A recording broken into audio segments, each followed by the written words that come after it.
Welcome back to the channel. This is a More Better SN with another standard deck tech. This is going to be the Azorius Oculus combo.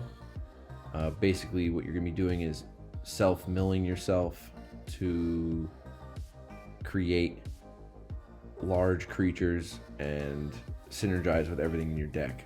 So let's get into the deck real quick.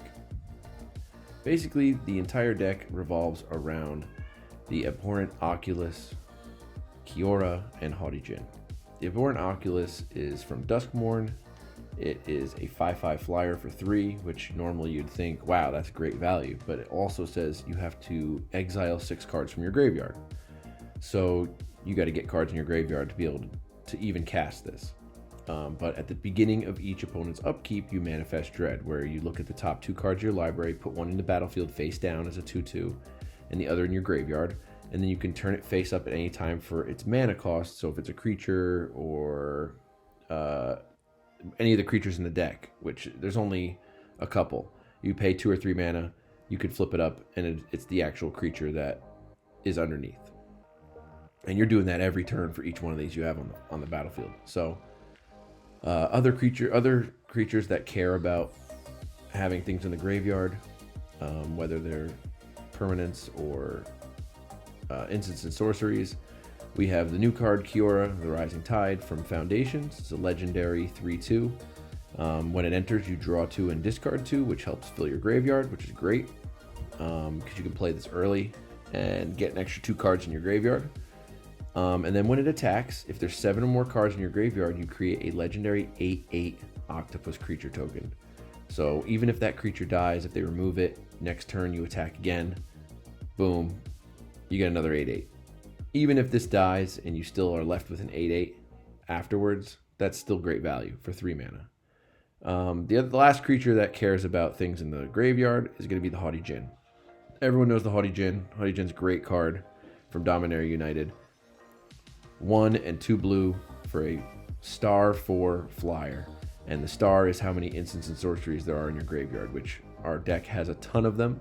We're going to be playing them a lot, and they're going to be in the graveyard, and they're going to be this is going to be a strong creature. And instants and sorceries cost 1 less to cast, so it's going to make it even easier to just start rattling off as many spells as possible. Last creature that we have in here is the Picklock Prankster. It's a way to mill cards because it has the adventure side right here. You mill 4, and you can put an instant, sorcery, or fairy card, which could be another Picklock Prankster, into your hand from those milled cards for 2, which is great. And then if you have nothing else to play and you just need a solid blocker, a 1/3 flying vigilance, that's a solid blocker right there for 2 mana. Now let's get into the spells that we're going to use to fill this graveyard. We'll start at 1 mana. We're going to have 2 unsummons, just a basic return creature to its owner's hand for 1 mana. Nothing bad about that. This is another great one, Helping Hand. With all of our creatures being 3 mana, you can mill an Oculus and then play this and then put it right onto the battlefield tapped. And then you're going to just start manifesting Dread every turn. So this combo of milling and then using Helping Hand is phenomenal, and it's an uncommon, so it's very, very easy to find or to craft. Very budget friendly. We have Into the Floodmaw, which is just like Unsummon, where you can return it summoned to the hand, but then if you gift them a tapped fish, you can return a non-land permanent, so an enchantment or an artifact or something of that nature. We could return that. So it's good to just have 2 of these in here. You don't need too many of them if you don't have them crafted. Plus the unsummons are very easy to find. They're commons. If you don't have these, then don't craft them. You can just put 4 unsummons and you'd still be fine. Then we got Chart a Course, where we are going to draw 2 cards, then discard a card, unless you attacked with a creature this turn. So if we just attack with our 8/8 or one of these flyers or the Picklock Prankster or anything small or big, doesn't matter what it is, or one of our manifested Dread creatures, you get to draw 2 for 2. and not discard. But earlier on in the game, you can play this to fill your graveyard, which is still solid value. Cycles through your hand, gets rid of stuff that you don't really need, and you're good to go. All right, this is the big card right here. This is one of the big reasons why this deck works so well. Another card from Dominaria United. Founding of the Third Path. It's an enchantment saga. So, first one, you may cast an instant or sorcery spell with value 1 or 2 from your hand without paying its mana cost. Great. We can get rid of a creature. We can chart a course. We can bring something back from our graveyard for free for paying 2. Then next turn, we're going to mill 4 cards. So, look, insane value. Just the first 2 right here, insane value for 2 mana. But then it gets even better. We're going to exile target instant or sorcery card from your graveyard, copy it, you may cast a copy. So, any of these instants or sorceries that we have in the deck here, all these, we can just cast another one for free on 2 mana. So, every turn, this thing is just going to keep getting more and more value as you're playing your other cards. I can't stress enough how important this card is to this deck, and also it's an uncommon. All right, recommission. Return target artifact or creature card with mana value 3 or less from your graveyard to the battlefield. If a creature card enters the battlefield this way, it enters with an additional +1/+1 counter on it. Which, so again, great. Another way to get things from the graveyard to the battlefield, like the Oculus, like the Haughty Djinn, like the Kiora. They're all 3 mana. The Kiora would be great to add another toughness to this, make it a 4/3. This would be a 6/6, and this would be a star 5. That +1, so that would be great. Also, another thing that you can cast with Founding the Third Path for free.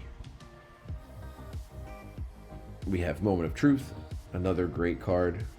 Great way to cycle through your deck. 2 mana, look at the top 3 cards of your library. You put 1 in your hand, 1 in your graveyard, 1 in the bottom of your library. So you can be very strategic with what you choose. You can take the card that you really need. Then the card that needs to go in the graveyard, you can make it an instant or sorcery, so your Haughty Djinn gets bigger. And then you can just throw whatever else is left, whether it be a creature or land, on the bottom of your library. And again, another common. This deck is very cheap to make. We have Get Lost. This is a rare, just because it's one of the best removal cards in the game right now. You destroy target creature, enchantment, or planeswalker. So, like, pretty much anything they have on the battlefield other than an artifact. And they create 2 map tokens. So they get to possibly pump or ramp, but that's a small trade-off for being able to destroy, a Liliana or a Shieldred or any of these creatures on the battlefield right now that are just kind of taking over games. One of these overlords. So this is great removal card, 2 of in the deck, because we have a bunch of bounce spells, and this is a great card. We talked about the Haughty Djinn already, Kiora, Oculus, and then the last card is Ephara's Dispersal. Another common. This spell costs 2 less to cast if it targets an attacking creature, so it'll only cost 1 mana. Return target creature to its owner's hand, Surveil 2. Like we said before, we have Unsummon, we have Into the Flood Maw, we have ways of bouncing things back to their hand. This one helps bounce an attacking creature for cheaper, but otherwise we can always just use it on our turn to bounce something that's in our way for 3 mana, but it might be discounted with the Haughty Djinn. And you get to Surveil 2 too, which is great. You can put them in your graveyard, so again, making the Haughty Djinn bigger, getting to that 8 cards for Kiora, or getting to the 6 cards for the Oculus. This is a great bounce spell, and again, only a 2 of, because if they're not attacking, then it still costs 3, so that's kind of expensive to bounce something, but totally worth to have a 2 of in the deck, because there's so many aggro decks right now that they're going to just be attacking like crazy. You can easily just bounce things. You can bounce Heartfire Heroes, and then they lose all their +1/+1 counters. It's a great card.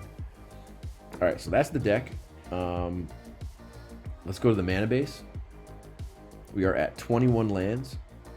We have 6 islands, 1 plains. We got a bunch of dual lands, 4, 8, 12, 14 dual lands. So this is where the deck gets a little expensive.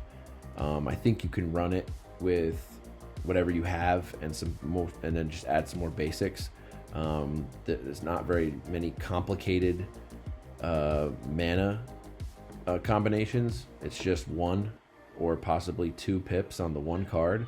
Otherwise, everything is just a 1 pip. So you're not really going to run into many instances where you're going to have don't have the mana. But if you do have the dual lands to use them, and make sure you use this one, the Meticulous Archive, because it allows you to surveil every time it enters the battlefield, which is huge.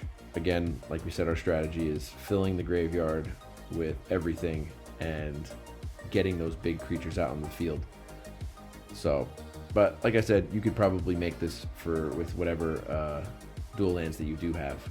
No need to waste rare wild cards on those. Average mana cost 2.13, which is great. It's all going to get lowered also, so Haughty Djinn's going to make that cheaper. Multiple of them on the battlefield, things are going to get even cheaper than that. Even though most of our spells are only 1, but the dispersal could be 1 mana just with 2 of these in the field, and then you don't have to worry about if they're attacking or not. We were going to talk about the color breakdown before. 35 blue pips, 8 white, so you just splash some white in there. I think you should be fine, especially because the Haughty Djinn, when it discounts all these are just going to be 1 blue pip. All of these right here, all these right there, all 1 blue pip. So it's a very low to the ground deck. Only goes up to 3 mana on the curve. You can see the curve right there. A lot of 2 mana spells, but those are all going to get discounted. So it's a cheap deck. It's a very effective deck. I'm thinking about crafting this deck myself. This deck was made by Legend. He's a phenomenal deck builder, so definitely trust his judgment when it comes to this. It recommends 23 lands, but we put 21 in, or he put 21 in, just because it's discounted with the Haughty Djinn again. So that's the deck. It has a lot of tools. It has big creatures. It has interaction. It has everything that you would possibly need in your toolbox to go up against some of these big decks right now that are going around in the meta. I think this definitely has the ability to stand up to those demon decks or the mono red aggro and stuff like that. So if you like this deck, make sure you like, comment, subscribe, do all the algorithm things, and we'll be back for another deck tech next week.